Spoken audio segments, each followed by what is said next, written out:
धन्यवाद। बहुत शुक्रिया चेयरमैन साहब। मैं इस बजट की मुखालिफत में खड़ा हुआ हूँ क्योंकि ये अहम मुद्दों पर इंसाफ नहीं करता। मिसाल के तौर पर सर, अगर आप देखेंगे मुस्लिम एनरोलमेंट जो UDIC का डेटा है 2021-22 का, मुसलमानों का एनरोलमेंट गवर्नमेंट का डेटा बोलता है प्राइमरी में 15%, यूपी में अपर प्राइमरी में 14%, सेकेंडरी में 12% और हायर सेकेंडरी में 10%। प्राइमरी से लेकर हायर सेकेंडरी तक आते सर 5% की गिरावट होती है। वही सरकार का AISHE का डेटा है 2020-21 का। 2016-17 में मुसलमान 4.87 थे एजुकेशन में, 19-20 में बढ़कर 5.45 हुए और 2021 आते आते सर वो 4.64% हो गया। यानी जहां पर मुसलमान 2019-20 में 19,21,000 पे आगे, यानी 1,79,000 की गिरावट आई। क्यों हुआ सर? ये इसलिए हुआ क्योंकि ये मोदी सरकार तासुब और तंग नजरी के मजाहरे करती है। इसी वजह से मुसलमानों अक़लियतों में ड्रॉप आउट रेट ज़्यादा है, लो एनरोलमेंट है और वो हायर एजुकेशन तालीम को मुकम्मल नहीं कर सकते। सर 3 स्कॉलरशिप स्कीमें हैं, 5 साल से cabinet committee of economic affairs in स्कीमों की मंजूरी नहीं दे रही है सर। 5 साल से ये आपकी तासुब और नफरत नहीं है तो क्या है बताइए आप? बजट तो पास हो रहा है ऐवान में, 5 साल से आप पैसे नहीं दे रहे हैं। क्यों? क्योंकि cabinet committee of economic affairs इसको मंजूरी नहीं देती है। और मैं बताना चाह रहा हूं, आप विकसित भारत बनाना चाहते हैं, मैं तायद करता हूं, मगर क्या आप 14% आबादी को नहीं पढ़ाकर उनको एलिनेट कर आप विकसित भारत बना पाएंगे? विकसित भारत उसी वक्त बनेगा सर जब मुसलमान समाजी, इक्तिसादी, तालीमी और माशी तौर पर ताकतवर होंगे। मगर अफसोस के साथ कहना पड़ा, सच्चाई है कि सरकार नहीं चाहती ये हो। सर मैं हुकूमत से पूछना चाह रहा हूं कि यूनिट कॉस्ट स्कॉलरशिप का 2007 और 8 से रिवाइज नहीं हुआ क्योंकि जो तालीम का कॉस्ट है उससे मैच नहीं कर रहा है। आप 3 स्कॉलरशिप को डिमांड ड्रिवन नहीं कर रहे हैं। 11 साल से आप 10 स्कॉलरशिप नहीं बढ़ाए, वही नंबर ला के रख दिए। मैं डिमांड ड्रिवन करने का मुतालबा करता हूं। सर प्री मैट्रिक स्कॉलरशिप को क्यों 9th और 10th से शुरू किया था? Sir highest drop out rate मुसलमानों का है और हमारे मसीहा वेस्ट बंगाल में बैठे, वहां पर ड्रॉप आउट रेट मुसलमानों का 23%, आसाम में 30%। आसाम की सरकार गोली मारने का वीडियो कम बनाएगी तो शायद मुसलमान पढ़ ले तालीम में। सर मैं मुतालबा करता हूं कि मौलाना आज़ाद फेलोशिप को दोबारा शुरू किया जाए ताकि अक़लियती और मुस्लिम बच्चे हायर एजुकेशन मुकम्मल कर सकें। पेरेंटल इनकम आप इजाफा क्यों नहीं कर रहे सर? 1 लाख रुपये, 1.5 लाख रुपये क्या स्कॉलरशिप मिलेगी सर बताइए आप? और सर आपको मिसाल दे रहा हूं, आप तो काबिल आदमी हैं।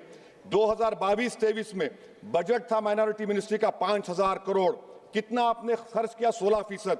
22-23 में सर बजट था 22-23-24 में 3,000 करोड़, 5% खर्च हुआ सर।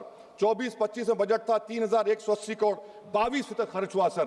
PMJV के स्कीम है 1,914 करोड़, उसको आपने कम कर दिया 1,565 करोड़। तो मैं सरकार से मुतालबा करता हूं कि मिनिस्ट्री ऑफ माइनॉरिटी के बजट का 10,000 करोड़ कम से कम होना चाहिए। तासुबियत को खत्म करिए आपकी स्कीम में। सर दूसरी बात, इनकम टैक्स के बेनिफिट मिलती थी हमारे फौज के सिपाहियों को जो विकलांग थे, आपने इनकम टैक्स बेनिफिट छीन लिया उन लोगों को। ये कैसा इंसाफ है आपका बताइए? जो फौजी सर्विस में है, अरे प्राइम मिनिस्टर अगर एक ट्रेन की झंडी दिखाएंगे तो उससे बढ़ के पैसे खर्च हुआते, तो आप क्या बचा रहे? सर 11-12 साल से वजीर आजम मोदी हैं, हमारी एयरफोर्स का स्क्वाड्रन गिरकर 29 पर आ गया।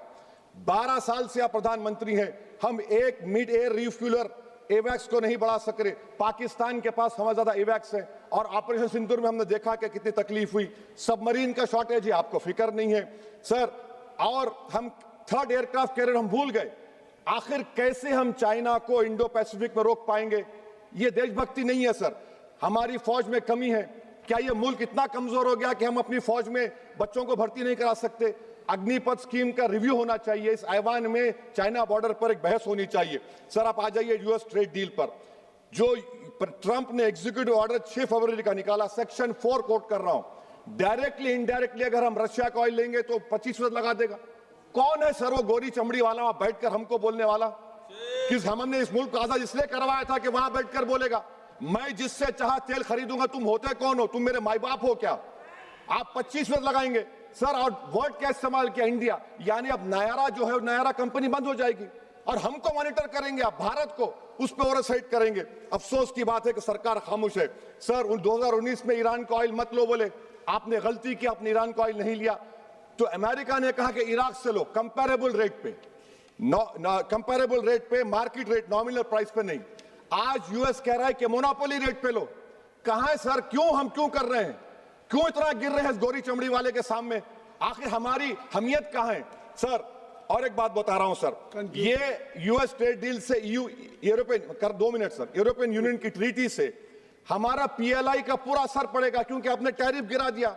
आपने टैरिफ गिरा दिया मेडिकल डिवाइसेस पर, आपने टैरिफ गिरा दिया सोफिस्टिकेटेड मशीनरी पर, तो यूएस इंडस्ट्रियल गुड्स आएंगे, तो डीइंडस्ट्रियलाइजेशन का खतरा है इस मुल्क में। Sir, you are we signing a free trade agreement और a force purchase order. Sir, Bangladesh से यूएस ने कह दिया कि हमसे कॉटन खरीदो, 0 टैरिफ। सर, भिवंडी, मालेगांव, बनारस के पावरलूम का क्या होगा? 70% रॉ कॉटन हम देते हैं बांग्लादेश को। सर, एमएचए का बजट 5.7 बढ़ गया, डिफेंस का 15.99। मैं सरकार से मुतालबा करता हूं कि वेनेजुएला में जो हुआ, आप एक ऑपरेशन इंसाफ करिए। ऑपरेशन इंसाफ के तहत हाफिज सईद, मसूद अजहर, लखवी को घुस के लाइए भारत में, तभी इंसाफ होगा सर। जब तक खत्म कर रहा हूं सर, हम कुलभूषण यादव को भूल गए।